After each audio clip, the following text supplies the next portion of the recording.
Well, they are in their new movie, B-Movie. Please welcome Renée Zellweger and Jerry Seinfeld.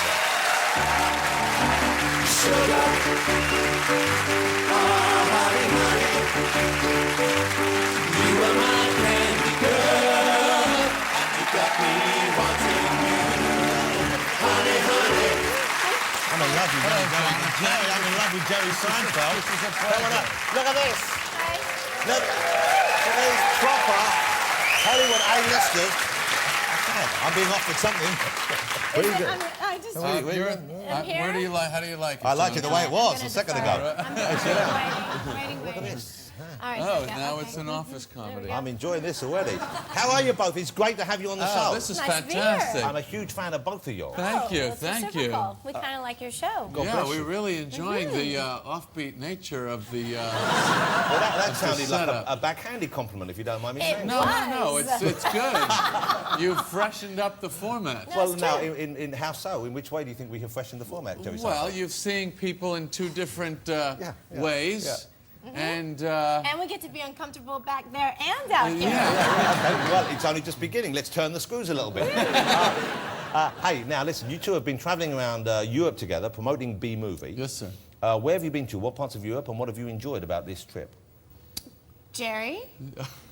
Well, we've been everywhere, done everything. We Well- were in Rome. We've been in Paris. Okay. And Well, that's not fair. You started a long time ago. Yes, I was started in indisposed. Hong Kong. That's Wow. great. Yeah, The man's been on the road for, what, a month? 23 days. And is yeah. B-Movie the kind of movie that is universal? I mean, do they have bees in China? I'm not familiar whether they are as familiar with bees as we are. I know bees for us were never a really present part of our life, but in China, did you have to explain what a bee was first, or were they just embraced the bee idea? This is already the I'm most telling difficult you, interview I've ever had. Well, it's a Hong Kong it's a bees, perfect. I don't Well, you see, Specifically- No, I don't know. it's a very straightforward question. How Yeah. familiar are, Do they are the have bees in Chinese? Hong Kong? Is that the well, question? and not just Hong Kong, in mainland China as well, and like the surrounding islands, like Thailand, I think they have bees everywhere. all over the world. Well, as far as the box office receipts are concerned, So it's yes. been a hit all over the world. So far. Well, hats off to you and your genius for realising that bees were kind of a global phenomenon. Well, it wasn't that hard to figure out there's bugs everywhere. Well, I didn't know whether regionally, though, perhaps they have a different approach to bees than we do. Yeah. See, we like bees, but we don't like wasps. Mm-hmm. Hornets, that's a no-go area. Right. But a bee, everyone loves a little fuzzy, bumbly bee. Yeah. True. yeah. Looks matter. Flowers, honey. Do you call them bumblebees in America? That's a particular type of bee, so if it is that type, that's what you call it. That's a kind of a bee? It's a kind of a bee. I thought it was a nickname for generically for the cuter bees. Bees don't have nicknames. They don't really talk, Jonathan. The movie's a fantasy. Don't spoil it for the kids. Now, you wrote the film as well, Jerry? Yes. Well, I'm pleased you've been keeping busy because, frankly, I was quite angry with you. Because I know. you took my favourite show and you just threw it away. Oh, thank you. You just stopped doing it completely. And did. Seinfeld was, it was my all-time favourite sitcom. I'm sure you're fans of Seinfeld as well. We miss it. Were you a fan of the Seinfeld show? Yes. Of course you were. Of course you were. What a ridiculous question to ask with me sitting here. I was but going anyway. to say. Well, we might be reaching for honesty instead. I think I get the look at you. I think you probably preferred Friends. She's actually a big fan of your show. She was telling me how she watches your show at 4 o'clock in the morning on BBC in the U.S. Are you flattered? Are Do you we go flattered out that in it the comes US? on at 4 o'clock in the morning? I didn't know we were even on over there. Yeah, you are. Yeah, it's not Yeah. the best time slot, but yeah, occasionally. Yeah. As long as you're up watching, I don't care. In fact, I stay up to watch it. Do you really? No, I'm not even lying here, I swear. I promise you. I promise you, I stay up. You're on, I stay up, I tune in, I stay up, I watch it. I have don't, a I don't care. I have to get up in a couple of hours and go to work. Wow, that's quite No, no, something. you're So good at it. You're little good bit at of your job. How many of those awards did you win? Dozens. Would it be fair to say you have a bit of a crush on me?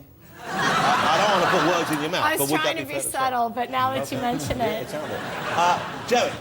Jerry, we don't have that much time with you. I know. Listen, let me ask you something. Why not? Why don't you have much time? Well, you have no commercials. There's nobody else here.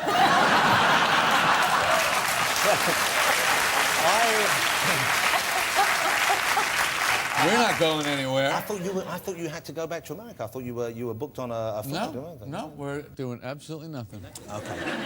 Have you ever written a film before? No, sir. So a different form, I would have thought, from writing a sitcom. It is. It's a little longer. It's longer. Perhaps your answer could be as well, Jerry. Well, I've been saying that, you know, the difference between a... Lazy. Well, do you really care? Or Not really. No, I Sorry, I'm flirting over here. Yeah. Just be lazy. Look at that, she's putty in my hands.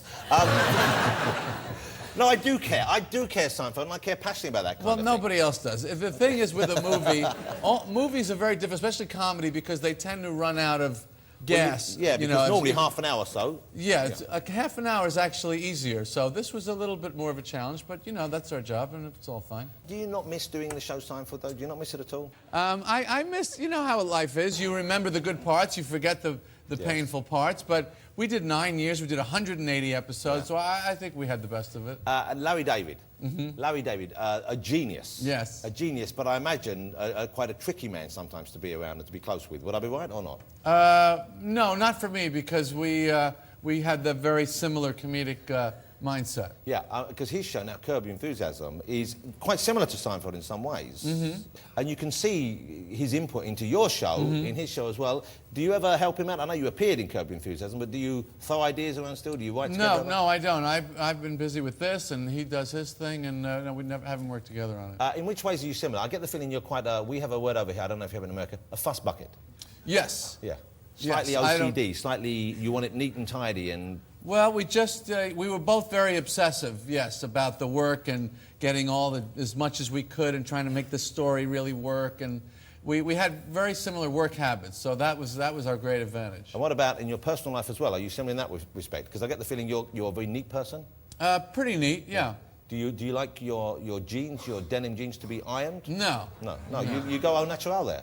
Well, I don't know what that means, but let's just say not ironed. It's out of the washing machine, straight on. Because I got the feeling you were one of those sort of guys who would have ironed jeans. All right. Well, that's just a feeling that you had. And that's all right, too. Okay. I saw Jerry perform live stand-up comedy over here a few years back. I don't know how long. You came over and did the Palladium. I did the Palladium in '98. It was fantastic. Oh, thank you. It was Thank you did two gigs in one night. Two shows in one night. That's the way we do it in the States. Okay, you just bam, knock them out. Yeah, well, we like to, you know, it's a business. Yeah, you like to earn money doing your comedy. Well, as long as, you know, people are buying, we're selling. Okay. It was great. You are a brilliant stand-up comedian. Oh, thank you, sir. Thank you. Now, I'm wondering, was there a period when you started out, it's hard to think of someone as confident as you on stage now as ever being nervous, as ever being a bumbling ingenue. Oh, sure, definitely. And, well, and when I start, everyone starts out kind of bumbling around. That's show business. You didn't have this kind of poise at the beginning, did you? You see, that's another one of those backhanded compliments, No, I can tell. You're very poised. You're very, very charming. Thank you. That's Yeah. Renee, do you think I'm charming?